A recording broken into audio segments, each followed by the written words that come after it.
Friends, நம்ம இன்னைக்கு என்ன பார்க்க போறோம்னா, நிறைய பேருக்கு இப்போ சளி தான் வரும். அந்த சளிக்கு நம்மளுக்கு நோய் எதிர்ப்பு சக்தி உண்டாக்க நம்மளுக்கு ஒரு செடியை நம்ம பார்க்க போறோம்.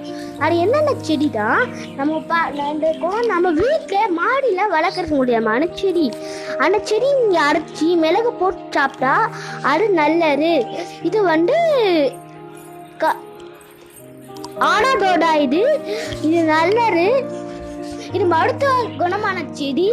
இது ஆடாதோடா, இது மருத்துவ குணமான செடி. நெக்ஸ்ட் நம்ம பார்க்க போறது மின் துளசி.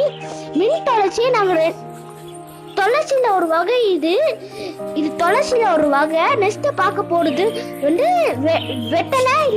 இது ஒரு கொடி மாடிய பரவும். இது ஒரு மருத்துவ குணமான செடி. இது கொடியில இது நெஞ்சு சளி அடுக்கும். இது நெஞ்சு சளியை கொண்டு வராது. நீங்க நெக்ஸ்ட் பார்க்க போறது என்னன்னா நிலவெம்பு. இது ஒரு மருத்துவ குணமான செடி. இதே நீங்க உங்க வீட்டுல மாடி தோட்டத்துல இது வளர்க்கலாம். இதுதான் இது நெக்ஸ்ட் பார்க்க போறது தூதுவாழை. இது கொடி மாடியே வளரு. இதுவும் ஒரு விதத்துல மருத்துவ குணம் செடி தான். இதை நீங்க வாங்கி சாப்பிடுங்க. நிறைய சின்ன பிள்ளைங்களுக்கு இப்ப சளிதான் வரும். அந்த சளி அறுக்கிறதுக்கு இது நல்லது. இது நம்ம நெக்ஸ்ட் பார்க்க போறது கற்பூரவள்ளி. இது கற்பூரவள்ளி நல்லது. இது ஒரு விதமான மருத்துவ குணம் செடி. இதை நீங்க சாப்பிடுங்க. நெக்ஸ்ட் பார்க்க போறது துளசி. இது எல்லாருக்கும் தெரிஞ்ச செடி.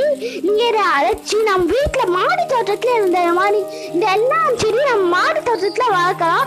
நம்ம வீட்டுல எல்லாம் அரைச்சி நம்ம குடிச்சு நிறைய மிளகு மிளகு வெள்ளைப்பூண்டு இதெல்லாம் நீங்க போட்டு அரைச்சி குடிச்சீங்கன்னா இது உங்க உடம்புக்கு நல்லது. உங்களுக்கு அந்த நெஞ்சு சளி எல்லா சளி அறுத்துரும். இது உங்களுக்கு ரொம்ப நல்லதுதான்.